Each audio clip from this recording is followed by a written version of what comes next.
been about 2 weeks since I recorded the mods list and 1 year ownership video for the Type R.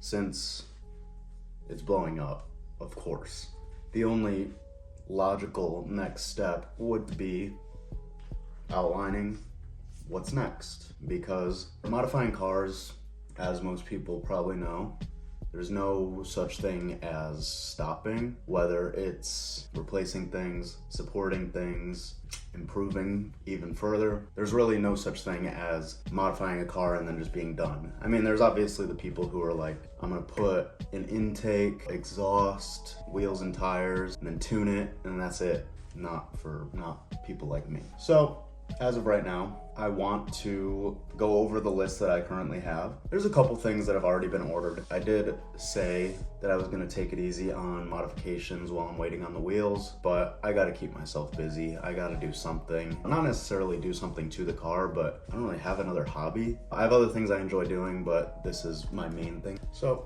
I need to order things and install things and see how things feel in the meantime, because I can't just go 8 months waiting on these wheels without doing something else. So right now I got these delivered. They are PRL. I guess they didn't call them the rigid collar kit, but I call them that out of habit because I was looking at the Spoon Sports rigid collar kits. I was looking at it and I was like, is it worth $400 for front and rear? Probably not. I don't know how much of an impact this will have on the ride quality, or if it'll even have a noticeable change. I saw these, you can get the front and rear for basically the same price as you can get one side on the Spoon. And I know how it is, there's heritage and all that, but sometimes you do really just pay for the name. They're called the SRS collar kit from PRL. It's kind of what they look like. I have no doubts in the quality of PRL. I am happy with that. I'll get those installed sooner rather than later, but I do have some more things in transit. I currently have a 2-step performance valve cover. I was considering Spoon for that as well, but then I decided against it because I found that on 2-step performance, you'll get a wider array of color options. I like the options that they have. They're engraving my badge, and hopefully that gets sent out by the weekend so that I can actually take some time to install that myself. I also have a radium coolant expansion tank that should be here today. Still deciding if I'm gonna run catch cans. We'll see. I want this car to be ready for the track. I don't want to deal with overheating, brake fade, any temperatures getting thrown out of whack. I want to make sure that that's avoided from the jump, and I want to be able to go as fast as possible. So those 3 things are on the way. I also have some more cosmetic things from Chasing Jays, which I have really been exercising my loyalty to this brand. I just spent about $750 on some other just engine bay dress up things. I know I said I'm not really big on showing off the engine bay, but I feel like with this stuff, I'll be a little bit more inclined. And also with me working on my car as often as I do, it will make me happy personally just to see personalized stuff. Once I go to install all the parts that I have already ordered, I'll take a little video so that it can be seen what's been purchased. It's a lot. So up next in the cart right now are the door sills. I have those in the raw non-colored option, the ECU cover in raw non-color, a Honda titanium brake master lid cover. I wanted to see that in a gradient, as well as the washer fluid cap. I think those would both look good, just to add like a little hint of color. I ended up getting the spark plug cover, but I went with raw because I feel like having too much of the burnt titanium makes it look just a little too showboaty. I'm not a big fan, but having a couple caps in the engine bay that have that burnt titanium I think would be a really nice touch. We'll see. I definitely want to get the ECU cover just to like sort of tie up the engine bay. I'm still hit or miss on the door sills. That I care less about, and it's very likely to get dirty, which, I mean, whatever, but still. Cleaning titanium is kind of like, I've tried it with the shift boot delete plate. It's not, I'm too autistic to enjoy it. That's coming. I also have the Spoon Sports oil filler cap on the way, about $100.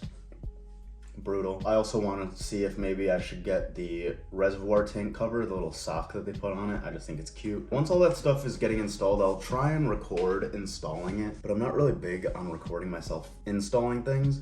It already takes me far longer than it should, and I usually don't know what I'm doing. Anyways, that's what's on the way. So on to the wish list. RV6 solid front compliance mounts. Those are $500, and I believe, I'll need to clarify, but I think they need to be paired up with the spherical bushing. So if that's the case, I probably won't end up going with these because I don't want to bother with spherical bushings. I do have a limit to how harsh I'm willing to make the car for performance. Maintaining the theme of suspension related parts, we also have the Hassport Performance mount kit. That is something down the line that I would like to get. And then more suspension stuff. There's really, I think that's it actually. I think my next big purchase is actually going to be the intercooler. That I would also like to get from either PRL or HKS, but I feel like HKS is another just heritage brand that's very expensive. And as much as I like to say, I'm not trying to cut corners or spare expenses. If I can get something just as good, if not better, and it's very highly praised, I think I'm just gonna go with the PRL. It, I think, is a couple $100 less.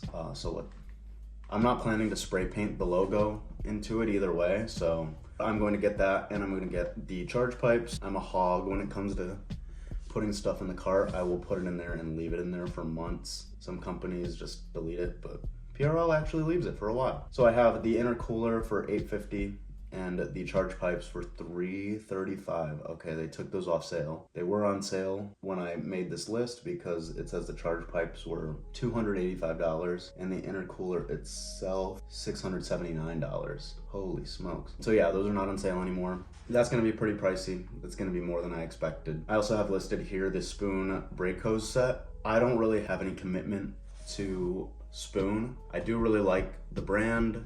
I like the heritage, I like what they stand for, but I'm not 100% bought in to the idea of me needing to get Spoon or Mugen specific anything. If I see a brake hose set and I see some, and I do some research and I find out that they're working great, I'll go with that because most likely it's going to be much less money. And then next up, the Acuity radiator hose reverse flow kit.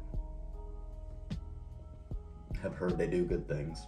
I'm not a scientist, I don't know. I've heard good things, so that's enough for me. And then for more cosmetic things, excuse me. For more cosmetic parts, I do still have the Garage Unique rear wing deck lid for $1,500. It's not even like a whole wing with stands and everything. It's just a big carbon fiber wing, which doesn't necessarily seem like a bad idea because the OEM stands are at like the perfect height. They set the wing at the perfect, you know, putting a deck on it would do the trick for me. I feel like I'd be happy with the way that looks, but $1,500 just for the plate itself feels like gouging a little bit. I may find something better. I do like the Adro wing and I do like the Spoon crane neck wing, but these are all things that are very expensive, and also I like the idea of maintaining OEM body lines. I like the way the regular old FL5 wing follows the silhouette of the car.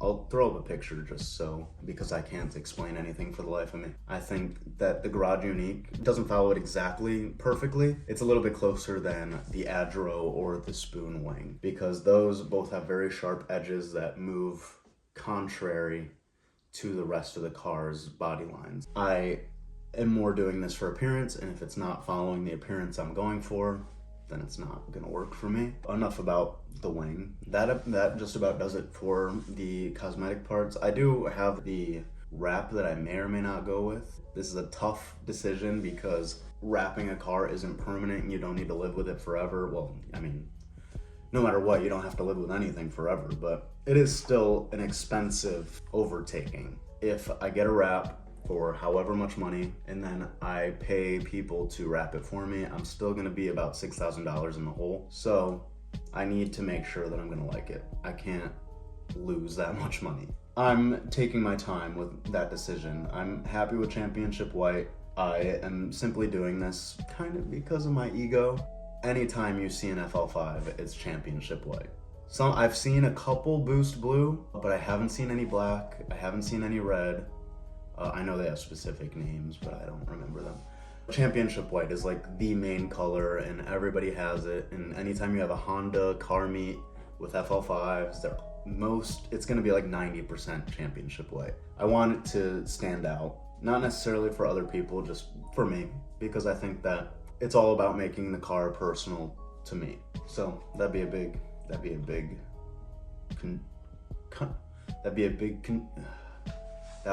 contributing factor. Aren't really important or interesting to anybody. I do want to get a car cover, aftermarket skid plate, because I took my car in for an oil change. They didn't bolt in the OEM skid plate right, and it started grinding on the ground. So it's all messed up. It looks ugly. I know it's underneath the car. Nobody else ever sees it, but I know about it, so that's enough. And I don't like just buying replacements. I like to upgrade. And then next up, Spoon Sports stiff plate. This is sort of just more chassis rigidity, help make it feel more solid. This is $725. Now, that I 100% know is overpriced because of Spoon, but also if you look at it, it looks like it was made meticulously, and I'm sure it's high quality. I don't doubt that for a second. I know I sort of keep on bringing up the fact that some brands rely on their heritage to raise prices quite a bit, but I do believe that Spoon and Mugen make very high quality parts. No doubt in my mind. But I have that listed there just to sort of illustrate a reminder. If I do end up finding something similar from another trusted brand, I'll go with that because it would probably be at least $200 less. But it's there. And I have listed here the PRL Motorsports turbo blanket. Beyond that, that's pretty much it. If anything, I'll tune it. I'll get a professional to tune it just to help ensure the power delivery is smoother, more linear, more effective, more efficient. That would be the only reason I would tune it, not to try and see what the limits are. I know I sort of went over this in the first video, but I don't have an interest right now in doing anything that will require a tune. I'm just hanging out. I like the power that it has. Again, I liked everything about the car when I got it, but improvement. But also, on the other side of that coin, I don't want to improve it to the point where I can't really rely on the reliability of it, because it is still a Honda. You can trust it. It won't leave you on the side of the road. With this car, I'm happy with the power. Everything I'm doing is sort of just personalizations. Oh, and I didn't even mention, because this is in a separate little notepad, I do want to get those JDM headlights, because in America, we got these headlights that have the orange side markers. I am not a big fan. And unfortunately, with the FL5, you can't just replace the side markers. You either need to get a vinyl film to cover it or replace the headlights, which not many people surely are going with the latter, but I don't like the look of just blacking it out. I really like the way the silver side markers look on the JDM Euro Canada spec FL5s. I think that looks really, really good. Is it worth however much it would cost me to replace them? I don't know. Probably not. And I don't even know how I'll go about it. Would I need to have an importer order them? Would I need to drive up to Canada to order them? I don't know. If I really decide I don't like the orange so much that I need to fix it, a good placeholder, if I can't access these lights and I can't afford these lights, I will probably just end up putting like a black vinyl over them. I want these headlights bad. Maybe one of these days I'll end up getting them, hopefully. But I'm thinking they're around like $1,200 per headlight. $2,400, and that's just a guess. I don't even know, they could be more. $2,400 just because I want to remove the orange. But once again, no expense spared. Gotta commit. No more plasti dip and muffler deletes. No more Amazon, eBay parts, plastic carbon fiber overlays. We're done with that. We're grown-ups now. That pretty much does it for what is coming for the car. Maybe all this stuff will be done by the end of the year. We'll see. All depends on where life takes me. Thank you all for watching the first video. It has got a ton of views. I'm gonna be rich. Anyways,